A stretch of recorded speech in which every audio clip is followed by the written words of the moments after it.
Hello everybody, Tyron the God 3 here. Dragon Ball GT. Dragon Ball GT was a problem for a lot of us because a lot of us called it Goku time. Yeah, the GT standard for Grand Tour or Grand Toei or whatever the hell it meant. But overall, we liked to call it Goku time. A lot of the DBZ fans called it that because Dragon Ball GT had a bad habit of only using Goku. Well, Dragon Ball Super has come around to basically become the erase marker on the stain that is GT in order to fix everything. The problem is, Dragon Ball Super at this point is starting to become that. It's starting to fix a little bit of the mistakes that GT made, obviously. It's not just Goku time, but now it's Goku and Vegeta time.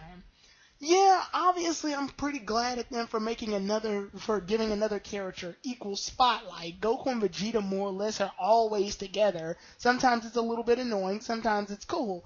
But I can't help but get the feeling that the show is only about Goku and Vegeta.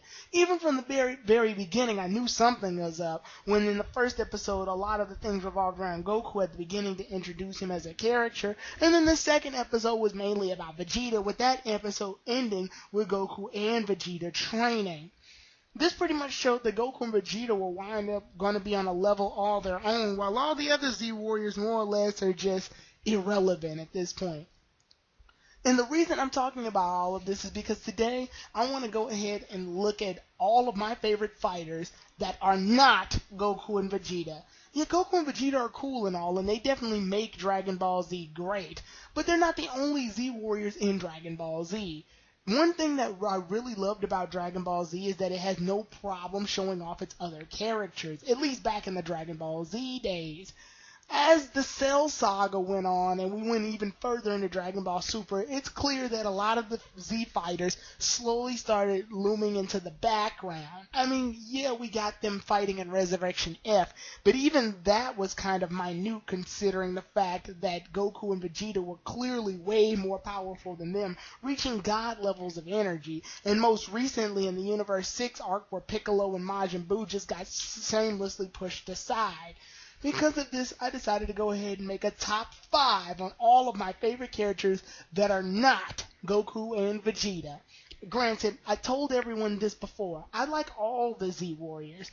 I really couldn't pick a favorite, but if I had no choice but to make a top 5, I made this list, and I made several reasons why I make this top 5 as I explained in the list. One rule here is that I will not include Future Trunks. I know what a lot of y'all are thinking. Why does he keep excluding certain characters in his top 5s? He did it with N and now he's doing it with Trunks. Why Trunks? I'm not including Future Trunks simply because, yes, he is a Z Warrior. It's clear. The primary role of the Z Warriors took place around the Android Saga, where all the fights were happening on Earth and Earth's defenders were all present and not dead. However, here's the thing about Future Trunks. He's from the future. Yeah, that's all good said and done, but if I were to count Future Trunks, then that means I would have to count Kid Trunks as well, because I'm counting Z Warriors in the present timeline. All of their performances from the present timeline will be taken into account. If Future Trunks was here, then spoiler alerts, he would be number 1. I like Future Trunks a lot. He's a great way to introduce a character. Unfortunately, I can't help but notice that Future Trunks just doesn't belong in this list. Future Trunks is from the future, so I always take that into account. So I guess it's Goku, Vegeta, and Future Trunks that'll be excluded. So yeah, top 5 present time Z Warriors. That's better. Number 5, Yamcha. Yamcha is picked on a lot in the DBZ community. A lot of people like to make fun of him, and a lot of people pretty much brush him off as the whipping boy. Even Akira Toriyama himself sort of makes Yamcha present, only so they can get his ass handed to him by a lot of the villains. But the thing about Yamcha is the fact that he actually shows up. It's clear that he's outmatched by the others, or at least by what's going on in the situation, but he still does his part. Now, one thing I like about Dragon Ball Z is that even if the characters aren't exactly fighting, then they still show to be relevant in their own ways. One of the episodes I really like of Dragon Ball Super is when Bulma actually makes the Super Dragon Radar. The reason I like this is because Bulma isn't a fighter, but she's still being very utilized towards a lot of the Z Warriors. Even in the Cell Saga, she went in and made the device in order to destroy the androids, and she made Saiyan armor for Goku, Vegeta, and Trunks to train in. So it's clear that she's still a very active member without being active. And the same can be said with Yamcha. When Goku suffered from the heart virus in the Cell Saga, Yamcha was able to take him home and get him the medicine he needs along with Chi-Chi. He was also able to transport Goku all the way to Master Roshi's place. Yes, Yamcha didn't actively fight a lot in that saga with the exception of the fight against the Cell Juniors, but it still showed that he was still able to participate along with the Z Warriors. He definitely makes his role relevant in the Z Warriors, and the only reason he's so low on this list is because his screen time pretty much dissolved after the Android saga, but he still makes his roles very well known. Number 4, Krillin. Krillin is a really great fighter in the sense that he's very resourceful and relies on a lot of trickery. This shows off mostly in the Frieza saga when they're fighting him on Namek. It's clear that Frieza's outmatched by Frieza's second form, but he still finds a way to buy enough time, and what's even more impressive, he actually manages to slice off some of Frieza's tail. This kid, or this guy, is clearly not as strong as the others, but he still is managing to hang into the fight. Yeah, he does wind up getting killed at the end of that saga, but it's cool to see that he was actively active. Krillin can be active in fights where he clearly doesn't stand a chance against and still manage to surprise some people. One of the things that I really like is a scene that they completely take out of Dragon Ball Kai because it's taken out. But there's a scene in the original uncut Dragon Ball Z where Cell is about to absorb a lady and her little brother. Krillin comes in and freaking solar flares Cell, then headbutts him. He's able to fight off Cell for a little bit. Cell, imperfect Cell granted, but still Cell. The fact that Krillin can hold his own in this fight is nothing short of a miracle. That is really impressive. No matter what the fight is, even if it's way over Krillin's line, he can still be in the fight and active without losing much. Number 3, Piccolo. Now, Piccolo's been used recently in the Universe 6 saga, and it definitely shows that he's a strategist. One thing I really love about Piccolo is the fact that he was able to fight off against the androids. His last major battle was against Android 17 and against Imperfect Cell, where he basically got massacred by Imperfect Cell. And then he helped fight off against the Cell Juniors and helped Gohan with his Kamehameha battle, but other than that, Piccolo shows that he's very, very strategic in battles, making the Hell Zone grenade in order to surprise Android 17, as well as wrapping up Frost so that he can use the special beam cannon, which was charged so powerfully it was able to break Champa's barrier, means that Piccolo definitely is a force to be reckoned with if you give him the time and knowledge that he needs in order to become a great fighter.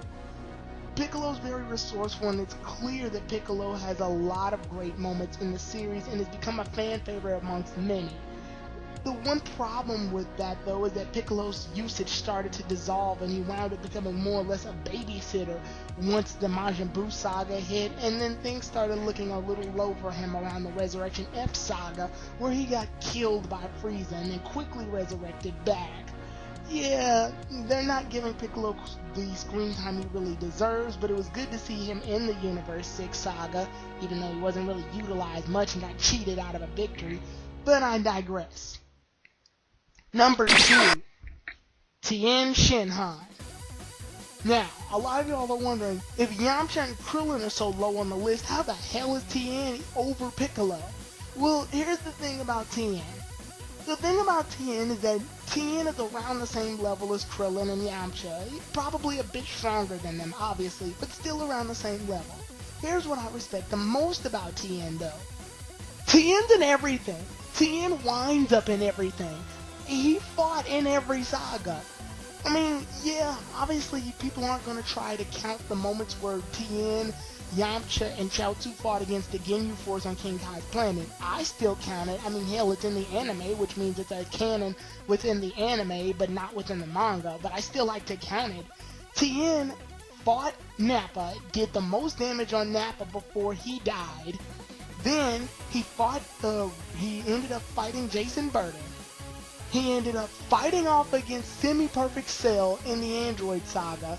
He ended up fighting off against Cell Jr. He fought Perfect Cell along with Gohan for the Kamehameha battle. He fought Boo Tanks when he used the Tri-Beam on Boo and saved Gohan from being killed. And he fought Beerus, and he also fought many of the Frieza soldiers in the Resurrection F arc. Yeah, it's clear that no matter what happens, Tien will always be active in a fight. And I'm sorry, I have mad respect for him. He may not be the most strongest, but he's always present. And finally, number 1. If you all haven't already guessed it, it's Gohan. Yeah, everything about Gohan is great. For one, he went the longest without dying. The only reason Gohan wound up dying actually is because Goku was negligent. He didn't end up getting Gohan, or he didn't end up saving Gohan when Kid Buu destroyed planet Earth. That was a slip up on his part. But if he did, then Gohan would have been the only Z Warrior in this entire list who would have never died. Yeah, during the Frieza Saga, didn't die. During the Saiyan Saga, didn't die. Android Saga, didn't die. Resurrection F and Beerus, didn't die. Gohan's been going through quite the roller coaster of a ride, though. A lot of people complain that he's gotten severely weaker from Buu Saga onwards, and then he got stronger again, but then got weaker again in Dragon Ball Super, and now he's trying to train in order to get stronger. Gohan left many of interpretation. However, this will always stand. Gohan's the only character in the series to defeat a main antagonist. Yeah, that's right. He's the only one to defeat a main antagonist, which means his achievements are already set in stone. And he's done it twice if you want to count the Garlic Jr. saga, and he actually defeated Garlic Jr. in the first Dragon Ball Z movie, so again, Gohan makes his role very relevant. All those hit and bursts of strength that Gohan was undergoing throughout the series finally come full circle in his fight against Cell, and they made for a really great story. Goku's passing of the torch to make Gohan the new defender of Earth based on his power alone shows that a human and who's half Saiyan can bring humanity of Earth and peace, as well as the Saiyan fighting spirit, together into one embodiment of a character who can basically have the potential to be the strongest. And that's why I like Gohan. So, that was my favorite Z Warriors that aren't Future Trunks, Vegeta, and Goku. What are yours? Leave your thoughts in the comment section below. Have a great day, everybody. Tyrone the God 3